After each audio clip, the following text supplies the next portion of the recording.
The semifinals of ESL Pro League Season 19 have wrapped up. The grand finals is set to conclude tomorrow. Championship Sunday is upon us. But before we get there, we have to cover everything that went down today.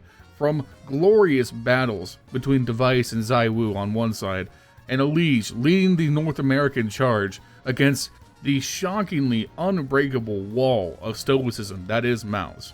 Both series delivered in every way possible. Excitement up and down, 3 maps in both of them. It was a thriller from start to finish, where it really seemed like either team could win at any single moment. The smallest details ended up being the difference in both series outcomes. So if you happen to miss out on the action live, you're in the right place, because we're going to be going over everything right now. That is, of course, after you take a second and leave a like, comment, and subscribe to the channel if you haven't already. Many of you who watch these videos are not in fact subscribed, and helps out immensely in the YouTube algorithms, so make sure you do it. Also, consider becoming a channel member for $5 a month. You can support me directly in what we do here. And lastly, check me out on Twitch, twitch.tv/LionHeartZ1337. I stream Sunday through Friday, 8:30 p.m. Pacific Standard Time. However, we're going to be doing a special bonus stream tonight, because I've been playing Another Crab's Treasure, which is an indie Dark Souls-like game set in the ocean where you play as a crab and stab things with a fork. It's been a great and frustrating time, so if you want to see me break a controller live on stream, come check me out later tonight. In the meantime, we got games to go over. Let's get started with the first series of the day, and that was Astralis versus Vitality. And going into this, I was really excited to see how this one played out. ZywOo is currently on pace to have one of the best individual tournaments in the history of CSGO and CS2. The question ultimately was, would he be able to maintain his form and overcome an admittedly on-fire Astralis team?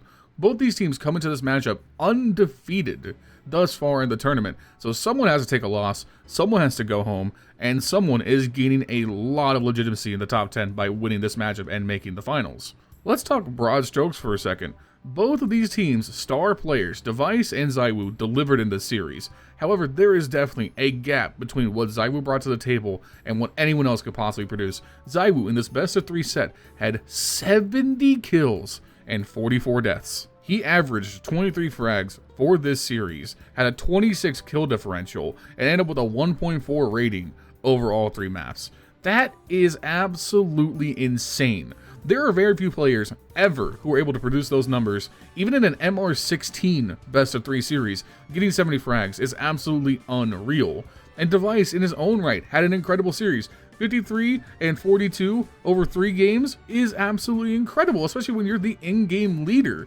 But there was clearly a gulf where ZywOo was in this special form right now in this tournament, where he is simply untouchable. We're talking the realms that only Nico, Donk, and Simple have reached at their very peaks. So right now, this is a very special performance. If you're not watching ZywOo in the grand finals tomorrow, you're actually missing out. But despite that unmitigated greatness, Astralis gave Vitality a great run for their money in this series, and on the first map of Mirage, they were firmly in control. Astralis comfortably absorbed a 6-1 run from Vitality, and once they got control on their CT half, they were able to keep things close so that the comeback was on the table. And despite Vitality winning the first half, there were really bad warning signs that this game could slip very easily. Mezzy, Apex, and Spinks entered the second half with a combined 9 kills, and that's a bad sign for Vitality. What it boils down to here on Mirage is Vitality simply couldn't get anything going on the CT side. Not only were they unable to establish their economy, even when they could, they were unable to stop Astralis from taking map control and winning rounds flat out just through simply fragging. It wasn't even like the bomb was going off in a lot of these rounds. Astralis would hunt down and win their 1vx's and shut Vitality out of these rounds entirely. The simple reality is, in the current state of CS2, with how the economy works, if you can't force a save at any point, you're never going to be able to win that half, and that's what happened here. Astralis were never at a point where they had to save. They were full bot the entire half after winning the pistol. And that's even taking into consideration that Vitality won the second round force buy. Astralis gave them no room. They force bought the third round after and won it back, and after that point, Vitality's on the back foot trying to recover their economy the entire half. You're not able to get ops in ZywOo's hands, and that means he can't do the epic carry job. You add on top of that poor fragging performances from the rest of the team, and Astralis run over Mirage 13-9 to take a 1-0 series lead. And then we head to Vertigo. Vertigo is a map that I know nobody likes. I don't like it. I hate playing it. I think playing it in matchmaking sucks. However, there is something about coordinated, professional teams playing Vertigo that continues to produce really thrilling games. And we absolutely had one of those here. Real quick, I'm just going to put it on screen. Here is the round breakdown on HLTV Look at how back and forth this game was. Nobody had a sustained lead for any period of time. It truly was each team throwing haymakers at each other and seeing who would knock over first. And in terms of fragging, it really felt like Vitality was ahead of Astralis throughout this entire game. The only reason Astralis are even in this came down to timely moments, the clutches on the second half, the ability to win out those small situations that make the difference in the long run. And that's why sometimes stats can kind of lie to you. You can see someone popping off and going for an insane amount of frags, but if you can't close the round, does that really matter? Thankfully in ZywOo's case, he's very good at doing both. However, we get deep into the second half of play here, and Vitality get us to match point. However, it's still a 10-12 game. Astralis are able to try and get back into this if they can just win those last two pivotal rounds, and they're looking good for Vitality. You getting the bomb down in both of these rounds means you had a high odds of winning it, and when it came down to just those last few moments, Astralis were able to keep it together, calmly retake the sites, and get the defuses in those close situations to force overtime. Now we get to overtime, and admittedly, Vitality locks it in. They run over their T-side overtime, taking all 3 rounds in convincing fashion. And at that point, I think Astralis, they're just ready to concede the map. They're not able to get any momentum going in the overtime. They win their first round, but Vitality only needed 1 of 3, and they get it on the very next round to send us to a third map. What an exciting match overall. I would say out of all the games that were played today, this map was probably the most exciting map we saw played. Truly a thriller and worth your time to go back and watch if you missed. And we end up at Inferno, the classic closer. Even if this version of Inferno is not the one that we all know and love, Inferno still tends to produce great games as deciders and best of 3s, because that's what Inferno has always done. And here, I think we get a statement game from Vitality.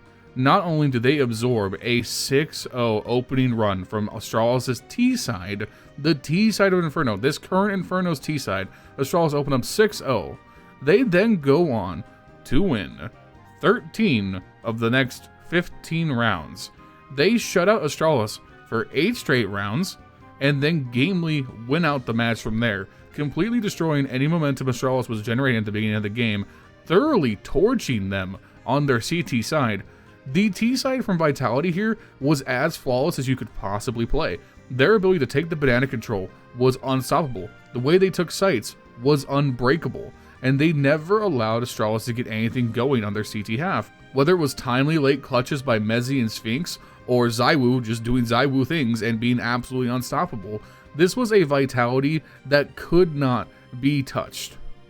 At a certain point, there was an air of inevitability to it, because no matter what Astralis threw, they were never able to get any control of the rounds. I mean, it's as simple as that. The economy's on the back foot, the pacing's on the back foot, you have no momentum, Device is having his worst game of the tournament, and you're not able to recover your economy enough to try and make a difference. There's no ability to have CT ops or the extra smokes and molotovs that you need to stop B attacks or A hits. You're just constantly on the back foot having to fight a Vitality that's just running at a hypernova pace, where ZywOo is entering with the AK, the op, Deagles, it doesn't matter. He'll entry with a Glock if he has to, because he's just that good in this game. Vitality advance to the grand finals, and we have to be on watch here. If ZywOo can have a 1.7 or better rating in the grand finals tomorrow, he will eclipse Donk's legendary performance at Katowice. It's going to be tough because Mouz are such a difficult team to take down that effectively, and it's a best of 5 series, so if it goes deep like 4 or 5 games, it'll be very hard to have that high of an average over that many games in a single series, because that's just how Counter-Strike works. But regardless, this is at the very worst a top 5 individual performance ever. For our other matchup of the day, we had my favorites Complexity going against Mouz. Now going into this, I knew that Mouz were the favorites in this series. Mouz are by far the second best team at this tournament, and they are a matchup nightmare for Complexity. And it's something I want to go into because it actually has an effect on how the grand finals might play out tomorrow. The consistency of Mouz is an absolute terror for teams that are top heavy. Teams that are reliant on one superstar to be the carry game in and game out will naturally struggle against a team like Mouz, because Mouz, a lot like the OG Astralis team, is so consistent across every player that there really isn't a weak point to be exploited. Yes, they might not have an individual star quite as good as someone like an Elige or a ZywOo, But even then, Xerxhen is not that far behind. Xerxhen is a top 5 player at this tournament.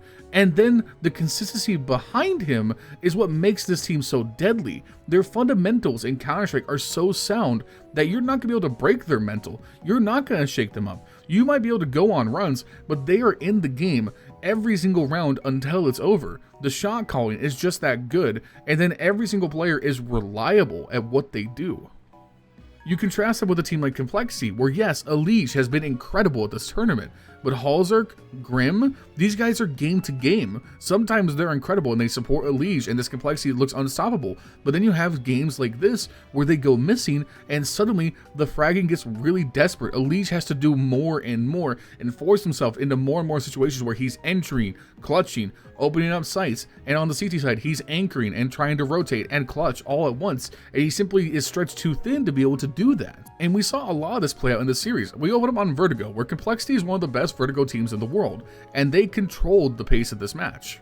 Complexity simply just has a great mind for playing this map, and they were able to absorb Elige having just a very average performance because Halzerk, Floppy, they were incredible on the T side and even better on the CT side in the clutch. It was a great momentum game from Complexity where they run off 8 straight rounds, 5 to end their T side half, and 3 with the pistol round to open up the CT side half, and at that point they were able to control their economy, hold the sights, and not allow Mouse Sports to get anything going. They forced map point by denying Mouse Sports half by attempt to take mid, with some great mid holds by Grim and JT, and then in the first match point round, Elige dies early in the mid aggression, which allows Mouse to take some time, work some map control, and then blow up the A site off the back of a crazy double deke headshot by Xerxhen.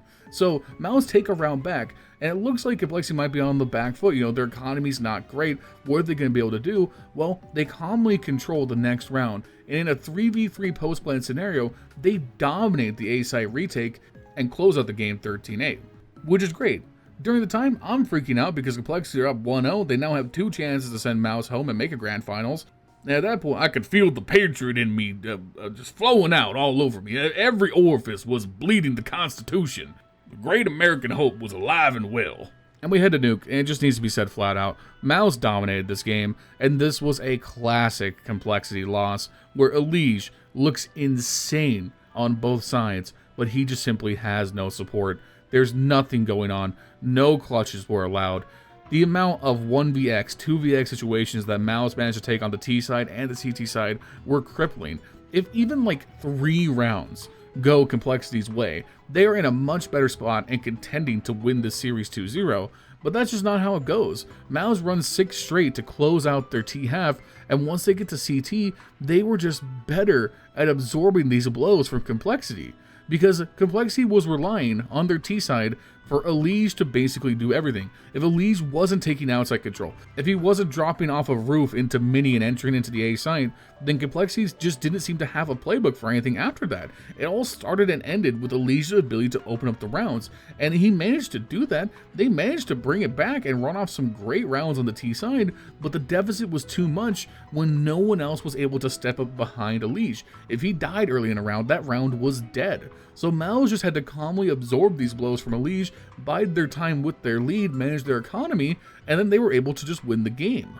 The final round is so emblematic of this because it's Elige trying to force his way into the A side with a single flashbang after already losing the pick advantage, and he's not able to get it. He misses out, and at that point the A side's too strong and no one else behind him is able to get anything going. Meanwhile, on the Mouse side, Torji and Xerxhen and Brolin, they were just simply brilliant.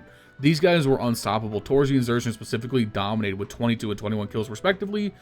The T-side calling from Shuhei was just unbelievable. Their outside control was perfect, and the way they took the bomb sites and won the clutch of the T-side was fantastic. Like I said, it's simple, fundamental Counter-Strike, but when you have 4 players surrounding such a quality in-game leader who can all perform on the biggest stage like this, it's so hard to deal with them. And that's what we saw on the last map, Ancient, where it's a 13-4 massacre by Mouse. Complexity take the pistol plus the first 2, so they get the early 3-0 lead. But then Mouse, they win their first CT gun round and never look back. Complexity only wins 1 more round in the entire game, and it was the last round of the first half. Other than that, they pretty much won 13 straight rounds from Mouse, and they could not be stopped. And everything just ran out of steam for Complexity. Elige ran out of the ability to be amazing, and no one else behind him had it that day. First off, I know I'm focusing a lot on complexity. It's because I'm biased. I really like the team, and I wanted to see them do something with how great they're playing in this tournament. But absolutely all the credit goes to Mouz. They are one of the best teams in the world right now. They are the second best team at this tournament. I had them making this finals. I knew they were going to beat Complexity, but just some part of me hoped that I could be proven wrong and Complexity could continue this insane streak of form in this tournament, but it just ran out. Mouz are too good, and that's why they made the finals. They're arguably the second best team in the world for my money right now. So all love to them. They deserve to make this finals, and dude, tomorrow, them against Vitality is going to be one of the classic series. It'll be one of CS2's first iconic series that we're going to look back on in a few years and be like, damn, these two teams met at their peaks and played incredible Counter-Strike. That's all I got to say. I'll see you guys tomorrow for the final recap for ESL Pro League. Thank you guys for the support on all these videos. It's been fantastic. I'm glad to cover these tournaments for you guys who can't catch them live. I'm going to continue to cover all the big tournaments as they pop up, so make sure you like, comment, subscribe for more content coming your way. Thank you to my channel members Justin, Jesse, and Furley for keeping the lights on. I appreciate you guys immensely. And yeah, I'll see you guys next time with a new video. Peace.